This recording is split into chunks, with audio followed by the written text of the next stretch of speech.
जाति की उत्पत्ति। कास्ट भारतीय शब्द नहीं है। कास्ट शब्द पुर्तगाली भाषा के कैस्टा शब्द से बना है, जिसका अर्थ वंश, ब्रीड, नस्ल या वर्ग, काइंड से होता है। भारतीय शब्द जाति पुर्तगाली शब्द कास्ट लैटिन शब्द जिनस से जेनट्स अथवा पुरुष बना है और ग्रीक शब्द रेस के तदनुरूप है। हिंदू परंपरा के अनुसार जाति की उत्पत्ति 4 वर्णों से हुई है। 4 वर्णों से हजारों जातियां और जातियों से अगणित उपजातियों का निर्माण हुआ है। डॉक्टर केतकर के अनुसार जाति एक ऐसा सामाजिक समूह है जिसके वही सदस्य हो सकते हैं जो उस समूह के किसी सदस्य के बेटे हो तथा उसमें सभी सदस्य शामिल होते हैं जो उसमें जन्म लेते हैं। ये सभी सदस्य सामाजिक कानून के जरिए इस समूह के बाहर विवाह नहीं कर सकते।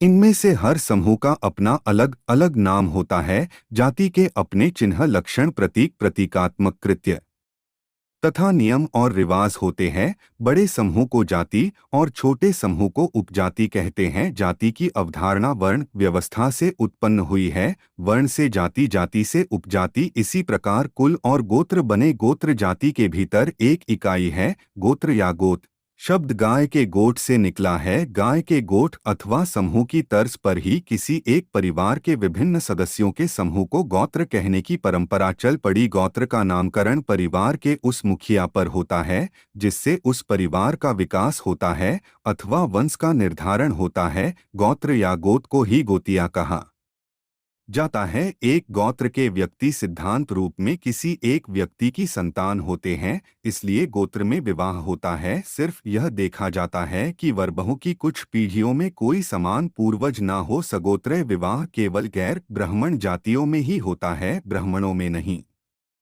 ब्राह्मणों में 7 गोत्र होते हैं जो ऋषियों के नाम पर होते हैं। ये हैं कश्यप, वशिष्ठ, अगस्त्य, भीड़गु, गौतम, भरद्वाज, अत्रि और विश्वामित्र। ब्राह्मणों के गोत्र दूसरी जाति में भी मिलते हैं। गोत्र वास्तव में वंश नहीं है। ब्राह्मणों के गोत्र के श्रेष्ठता निष्कृष्टता के आधार पर एक कहावत प्रचलित है, 3 में की 13 में 3 गोत्र गौतम और शांडिल्य उच्च माने हैं, जबकि शेष 13 गोत्र कश्यप, भारद्वाज, जमदग्नि, वशिष्ठ आदि उनसे नीच माने जाते हैं।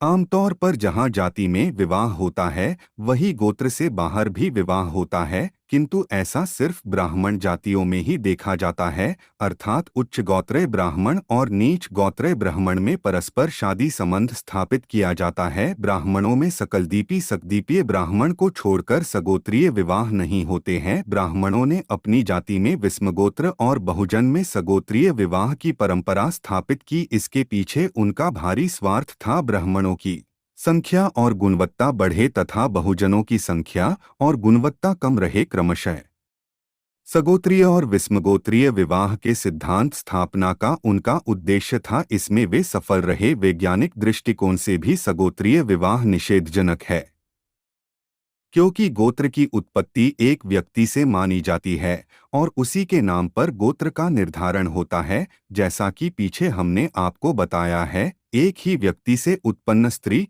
पुरुष, भाई बहन के संबंध के फलस्वरूप जन्मे बच्चों का शारीरिक विकास और बौद्धिक स्तर प्रभावित होता है। यही कारण है कि भारतीय समाज में एक ही गोत्र में विवाह करना दंडनीय अपराध माना जाता है। विवाह के पश्चात भी स्थानीय पंचायत द्वारा वर बहू को भाई बहन करार दे दिया जाता है अथवा उन्हें जाति से निकाल दिया जाता है। राजस्थान, हरियाणा में ऐसे उदाहरण देखने को मिले हैं। हरियाणा में मनोज और बबली नाम के नव दंपति की परिवार वालों द्वारा इसीलिए हत्या कर दी गई थी कि वे सगोत्रीय थे और एक ही गांव के रहने वाले थे। वे दोनों प्रेम विवाह किए थे।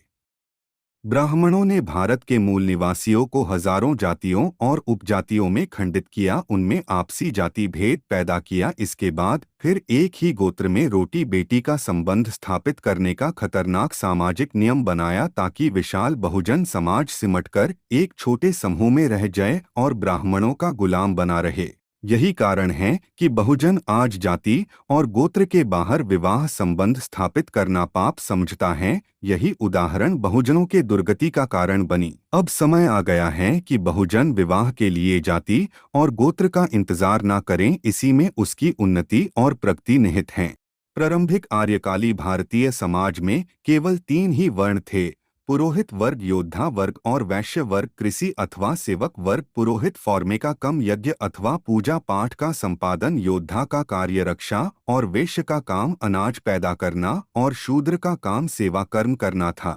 सभी वर्णों के सदस्य दक्षता और रुचि के अनुरूप कार्य चुनने के लिए स्वतंत्र थे। इसके लिए वह वर्ण परिवर्तित कर सकता था। पुरोहिताई अथवा कोई पेशा वंशानुपात नहीं था।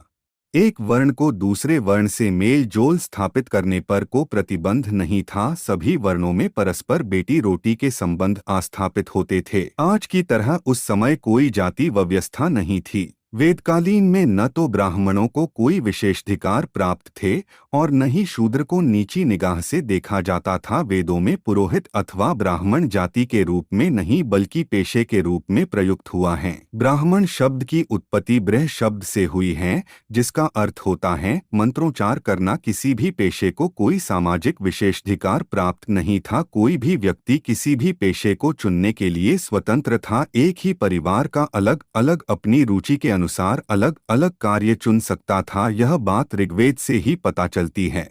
अगर यह जानकारी आप लोग को अच्छा लगा तो हमारे चैनल को सब्सक्राइब कर दीजिए और अपने दोस्तों को भी भेज दीजिए। धन्यवाद।